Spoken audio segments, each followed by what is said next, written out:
I'm not even going to say anything. Not even going to say anything.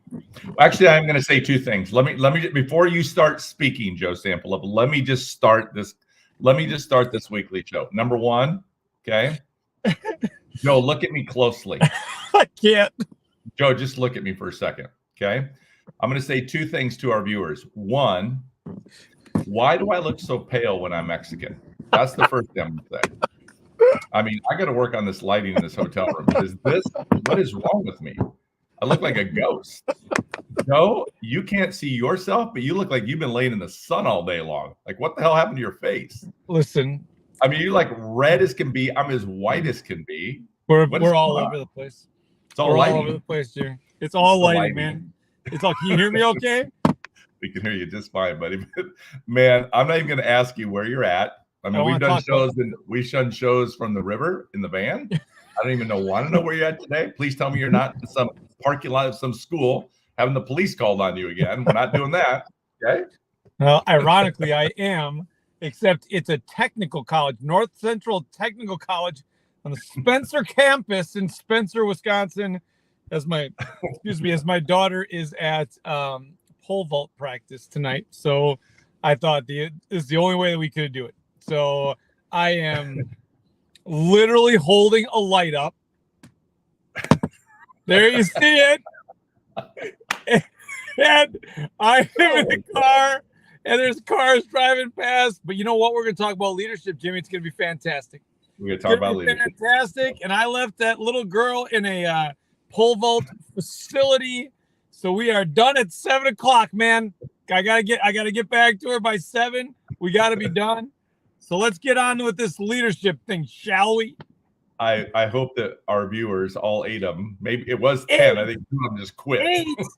I hope they appreciate that no matter what happens, we will go to all lengths to be here with them tonight. So I am in 8 might be a record. That's right. I'm in northern Michigan tonight, and it is chilly. Nice. Chilly. Where in northern Michigan? Like Bay UP? City, Michigan, like Saginaw area. So yeah. But look, Joanne and Bruce, yes, thank you, Bruce, coming to us from Alaska. Bruce, hey Bruce, my friend, good to see you again. Joanne, thank you for being here, and for you others that are here to tolerate our nonsense, thank you so much for joining us tonight. We are going to be talking about leadership. Yes, we're going to be talking about culture, all things leadership, because we know that it's always about leadership. So, Joe, here's what's on my mind. Here's what I was thinking.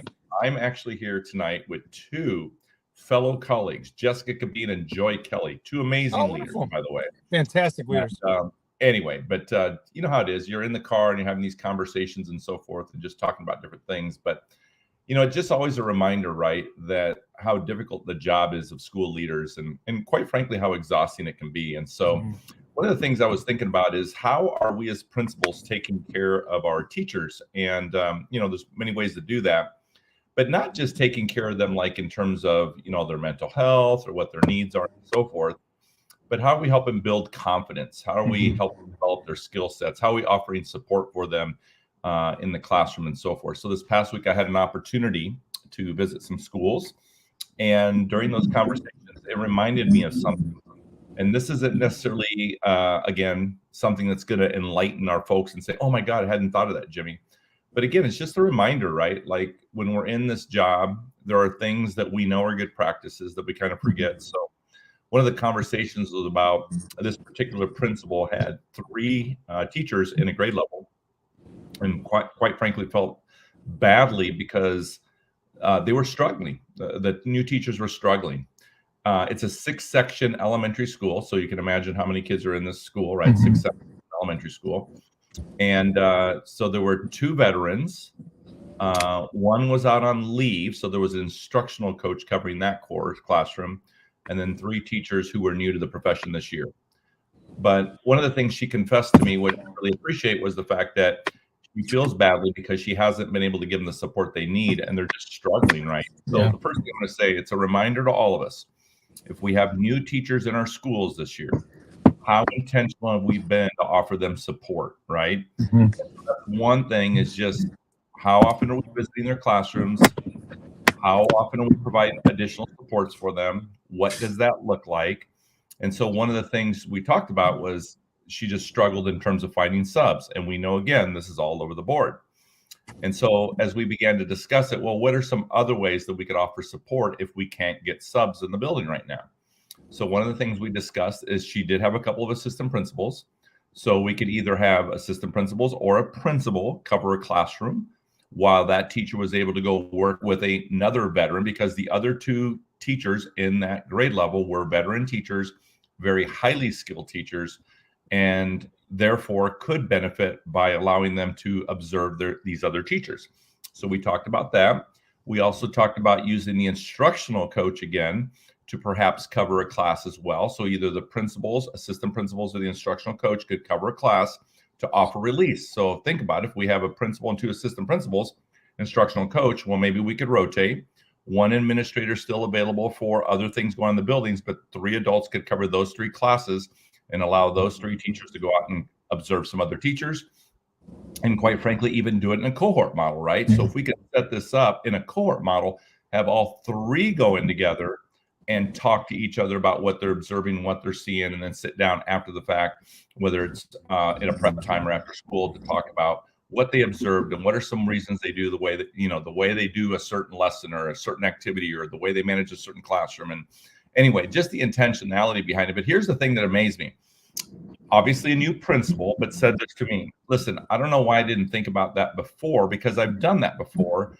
Again, it's just a reminder when you're in it and you feel the stress coming at you. It was just a reminder to her, yes, I can do. I don't have to throw up my arms and say, well, there's nothing I can do. I just can't offer them support right next week. Can't get any subs. Yeah. And so it's just a takeaway and a reminder for all of our leaders to remember that we can support our staff, and we have to support them, because people, it is December, and we should be finding very intentional ways to get into classrooms to support those beginning teachers. Because if not, we're already setting a tone for, in my opinion, some really bad habits that are going to form. They're going to be hard to break. And there were some things, even in my own observation, that we would probably, many observers who are veterans are seeing some lack of very basic fundamental practices, but it's not their fault, right? And part of it is how are we supporting that and teaching and encouraging, supporting and modeling and all those types of things. So anyway, I was just reminded of that again tonight, my friends. So yeah, two things came up when you were talking about it. The first one was, you started out by saying, how do we give them confidence? And I think that's, to me, a lot of times the confidence or lack thereof comes when they're always checking with you to make sure that what they're doing is the right thing, or if it's okay. And so if we've set up an environment where they can not even take risks, but just make their own decisions and feel like those decisions are going to be supported, then they're much more likely to feel more confident in the job. And if they're always looking over their shoulder, wondering if the decision that they made or are going to make is going to be acceptable, then I don't know if we've set ourselves up for people being the best that they can be in that spot. And for new teachers, I think they have a lot of that, or new administrators have a lot of that. I wonder if this is the right thing. I wonder if this is the right thing.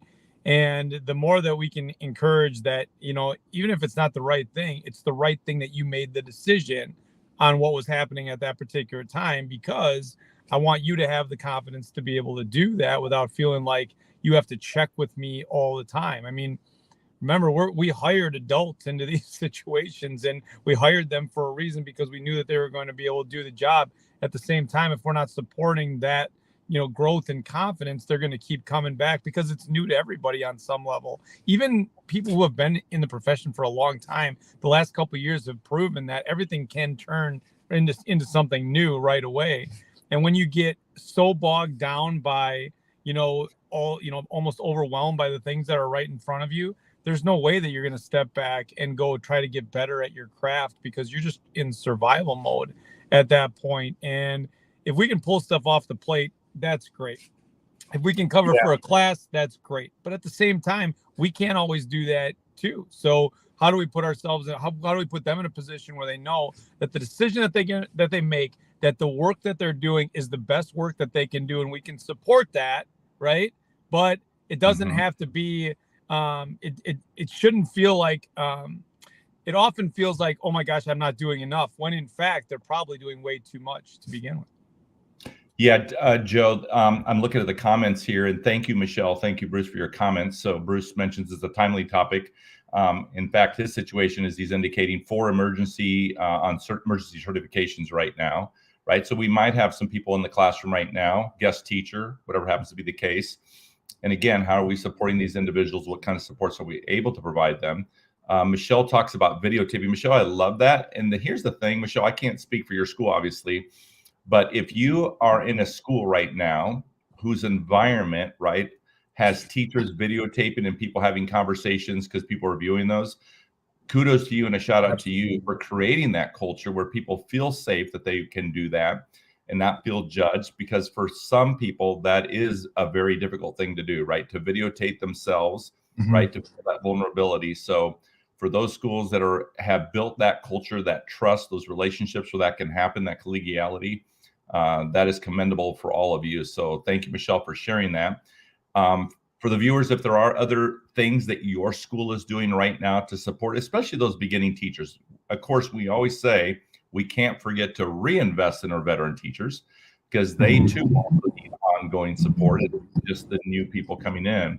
But certainly we should have those systems in place, those support systems, and not just for teachers, but think about it. How are we onboarding and supporting those paraeducators when they're coming on? Same thing for secretaries when they're coming on, and quite frankly, even for administrators, right? So that is a reminder to all superintendents and to all associate superintendents that are out there or central office. How are we supporting our principals as they transition into that role as well? And I think, Joe, last week even, or it might have been the week before, we just talked about clarity of expectations, right? Yes. What is expected of people? What is expected of me? Are we being very clear and giving people those supports or those structures, I should say, or that framework from which to operate from? Because sometimes people don't know what's expected of them. What is my role? What am I supposed to be doing? What do you expect of me? Where do you want me to be, by the end of the first quarter, second quarter? What does that look like? So I think those are all really important conversations to be having with people. If we think about, the expectations, I think the one thing that I've seen too many people almost fall victim to is, even if the expectations are clear, if they're laid out in a manner that looks like, here's what this month looks like, here's what next month looks like, here's what 6 months from now looks like, and here's what it's going to look like next year. When we start putting them out too far, we overwhelm everybody by saying, oh my gosh, so next year we're going to take on this much work next year. And then they can't get out of their own way right now because they're already thinking about what's going on in 6, 8, 12 months from now. So how can we make sure that we help them stay in the moment and understand that let's play some pieces by ear. Here's the strategy that we're looking at. Here's the process that we're going to use.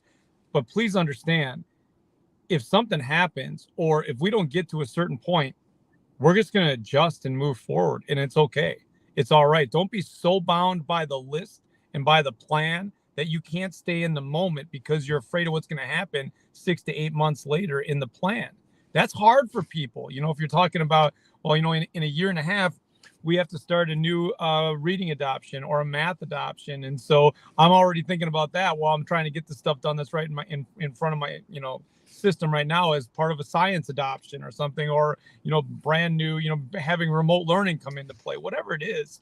We can't, if we're so fixated on what's too far out that we can't control, it really gets in the way of people doing their job on a day-to-day basis. So I think we got to be a real, clarity of expectation, but also how can we keep people in the moment so they're not overwhelmed by what could happen in the future? Because we don't know what's going to happen.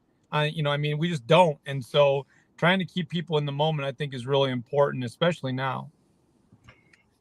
Thank you, Josh, for your comments in here. And thank you, Carol, for joining us from Buffalo, New York. Buffalo. Buffalo, New York. Josh mentions in here that he's going to be teaching a class. Kudos to you, Josh. Josh is a principal in Texas, folks. And it's a reminder, again, he's going to teach a class and record himself and then get some feedback from his own team members. So that is an awesome idea, Josh. And then he mentions the 4 agreements. If anyone has not had a chance to read that book, that is a book by Miguel Ruiz, and that is a very short read, the 4 agreements. And so if you haven't had a chance to check out the book, I would encourage you to do so. So Joe, so that was just something on my mind. I have something else on my mind. So I'm going to ask you this. Jessica asked me tonight, so do you enjoy talk and plan your whole show here before you get started? I said, no, not at all. And if you watch it, you'll be able to tell. But anyway, the reason is because when we first talked about doing this, part of it, we do want just to talk like you and I having a conversation.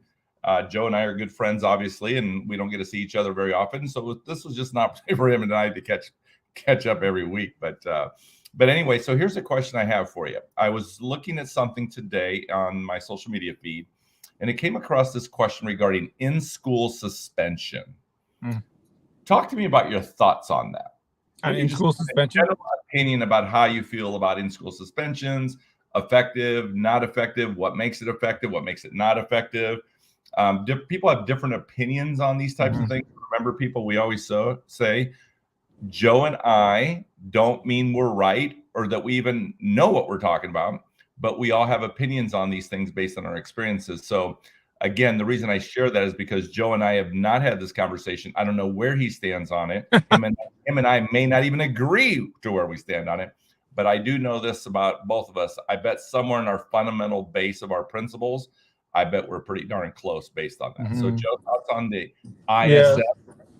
Well, I think the first thing is, when kids are placed in that situation, sometimes it's like they're trying to get out of a situation, and that makes it easy for them. And if we don't provide an opportunity for them to kind of work their way back in, then that could happen over and over again. I think there's a really interesting conversation that goes on about in-school suspension and out-of-school suspension. I think it obviously is case-by-case scenario when it comes down to the severity of an incident that would cause something like that. But if there's something going on where it's like in a consistent pull from an individual, maybe not the best match with the adult in the space, I think it's really important that if you are going to use that there's a way to kind of save face for both people in a certain situation or scenario, so it doesn't turn into a chronic situation where they're always kind of on guard in every scenario. But I think there are some things that probably warrant it, actually, where you do have to have that conversation about this is just not a safe place for you right now, or something happened where you have to keep expectations clear moving forward. But that's kind of how I feel about it. I think that if it's utilized, it needs to be utilized in a way that creates an opportunity to get back to a situation where you can build a momentum and build a relationship with the severed situation that happened. Yeah, Joe. Yeah, I'm going to share a personal thing here for our listeners here. This is kind of interesting, right? So when I was in 7th grade, Joe, you probably don't even know this. When I was in 7th grade, 3 weeks into the school year, I had already been sent out of class a few times, had been put in the hallway a few times, went to the office a few times. And I remember one day, Mom getting kicked out of class, just being placed in the hallway. And my assistant principal came down and he took me down to room 202. So this is funny. Think about that. So that's 7th grade, 202. I still know the room. Yeah.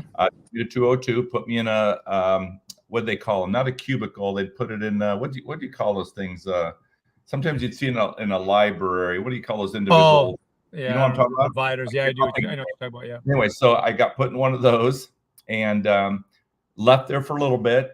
He left. He came back, gave me a worksheet, sat down, and I never got back to class. So the rest of my 7th grade year, I stayed in the in-school suspension room. The whole year? The whole year. Think about that. I never went back to language arts as a 7th grader. Now that's crazy if you think about that. Yeah. Right. You've lost a year of instruction. I lost a year of instruction. So in 7th grade, 3 weeks of language arts and spent the rest of the year in room 202. Now, was I disrespectful to my teacher? Do I begrudge my teacher this day? Do I begrudge my assistant? No, I don't. Not at all. Right.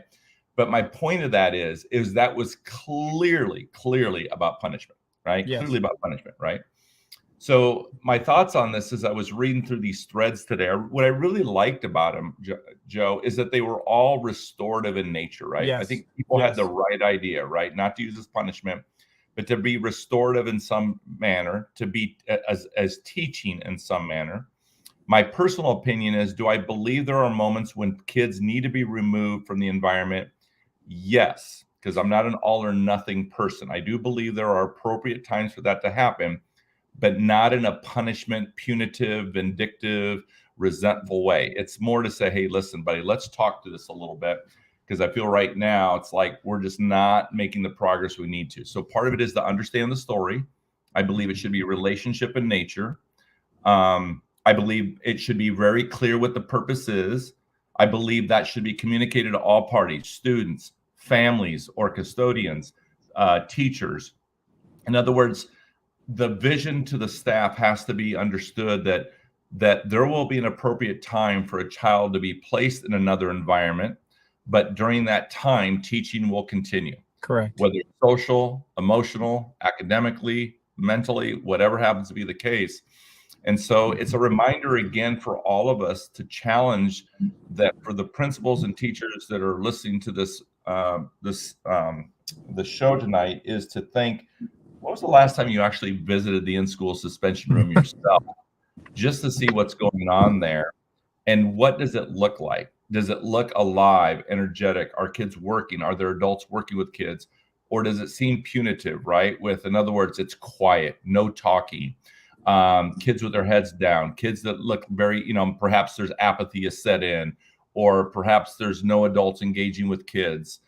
I think we have to revisit these conversations and revisit the whole idea of what is the purpose, even the name, right? In-school support as opposed to in-school suspension. Sometimes even that can make a difference in terms of our mindset and where that's at. But anyway, I'd love to hear from our audience. What are they doing right now in their schools? Do they have a room, such a place where kids go? Obviously, as an alternative to out-of-school suspension, of course, right? Yeah. No doubt about that, certainly in many ways. But again, I'm not an all or nothing person. I've always believed that there are reasons for kids to be removed even from the building, but it's never should be done in an angry way or resentful way or punitive way. We believe in championing for students, but that doesn't mean that kids shouldn't have consequences, right? And shouldn't have discipline of some sort of magnitude. But again, it should be the mindset, discipline to help kids learn self-discipline, right? Not to punish them. So anyway, just curious about that. My point was, I really like the fact that made me feel good to see that all the thread was really about supporting kids in some way, but not punitive in that nature.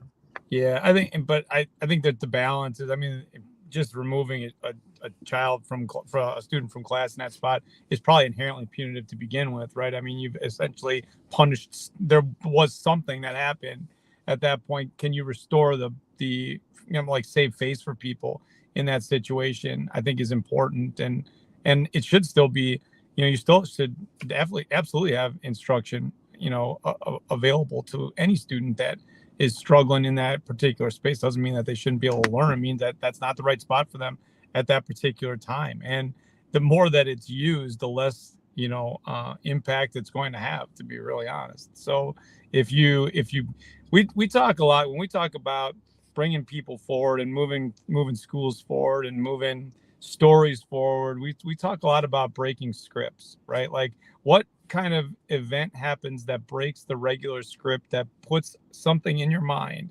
that changes the way that you think about a certain scenario. So if an in-school suspension happens and what happens in that room breaks the script from what normally would happen or what the kid would expect at that point, there's a better chance for that kid, that teacher, that scenario to come out in a different way, because we've created a new mindset, whatever that is. If that's the principal going into the classroom to take over for the teacher while the teacher comes and has a quick conversation with the student about what happened and how they can still help even though they're not in the class at that particular time. Or if it's setting up a meeting after, so the adult and the student can have a conversation about, what happened, how we're doing, how can we help each other to get back in the situation, because, whatever happened, something happened. Otherwise we wouldn't be in the situation. Something happened.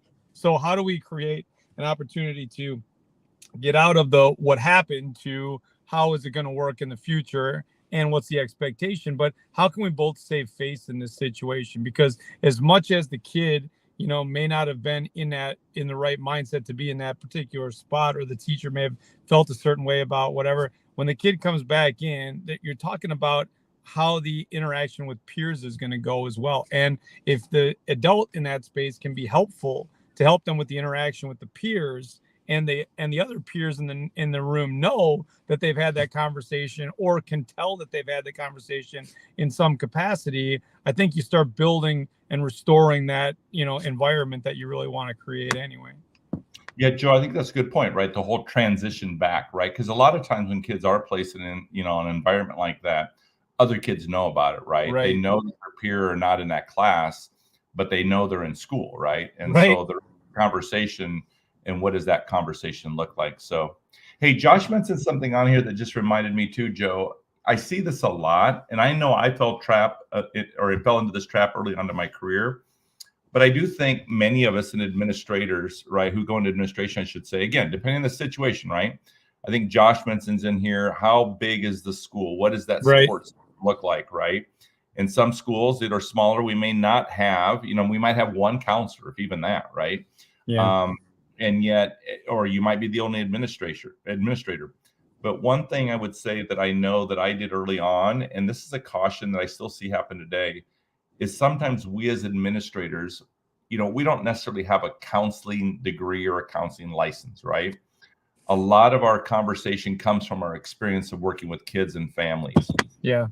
But the truth of the matter is, I do worry that sometimes we can fall a little into counseling mode, right? Yeah. But we're not counselors.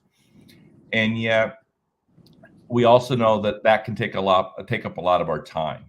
Mhm. And so one of the skills and one of the things to be really aware of as we're working administratively with students is, yes, to see students, to perhaps gather a little bit of the information, to realize or recognize, okay, so where is the best resource for this student and what would that look like?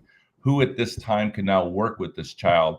And I believe that is where we as administrators need to be really intentional to almost hand that student off, share the situation, and then let someone else take it from there, because we can fall into that counseling mode, which can kind of sometimes create some issues for us, right? And so we want to be careful there a little bit, and also from a time factor, from a building capacity factor, from how do we manage a school, because we can't tie ourselves up all day working with kid issues. Although we all want to build those relationships, we all want to champion for kids, but it's being strategic and who on our staff also can be a support system for that. And how do we hand kids off? Because I always say to our principals when I work with them is, look, it's really hard to run a building if you want to be the one taking care of kids all day, right? I appreciate the heart in that. I appreciate the intention behind that, but you are not a counselor, and you have to be careful not to keep crossing over into counselor mode. That is why you have counselors. And yet I understand why it happens, but it is something that I often ask our principals to reflect on. How much time are you spending on a daily basis counseling kids and really getting into the weeds, when sometimes that needs to be turned over? Then you circle back as an administrator to follow up, to make sure those communications are happy and the support systems are being put in place. But to necessarily do all the counseling all the time, I think can sometimes blur the lines a little bit and cause some issues for some of our admin.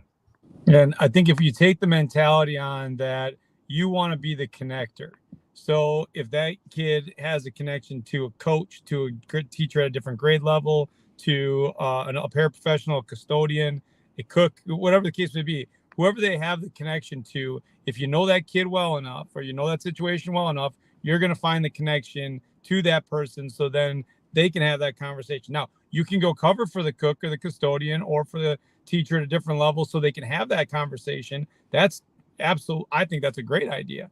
But if it's somebody else, you're developing capacity to lead, which is exactly what we're trying to do across the board anyway. All right, folks, it's short and sweet tonight. Yeah. Joseph Filippo, you cannot be leaving your daughter stranded tonight. I mean, you are sitting in the cold weather. I've got to imagine in Wisconsin, it's probably at least 15 degrees there right now. 26. And the Packers did win today, so that's probably why you're in a good mood. That's probably why you're late a little bit. Never you're probably shocked that they won tonight. Never a doubt. We are happy to hear that you are safe, my friend. So go get your daughter. Listen, to our people that chimed in with us tonight, we apologize. It is a short show tonight. Or short. Is that right? You got it. That's right. Short show. We're good. But anyway, we're going to sign off. Joe Sanfilippo, good to see you, my friend. Thank you all for jumping in tonight. Rich Hazler, thank you as well, my friend. And God bless everyone, and have an incredible week as we take care, guys. God bless.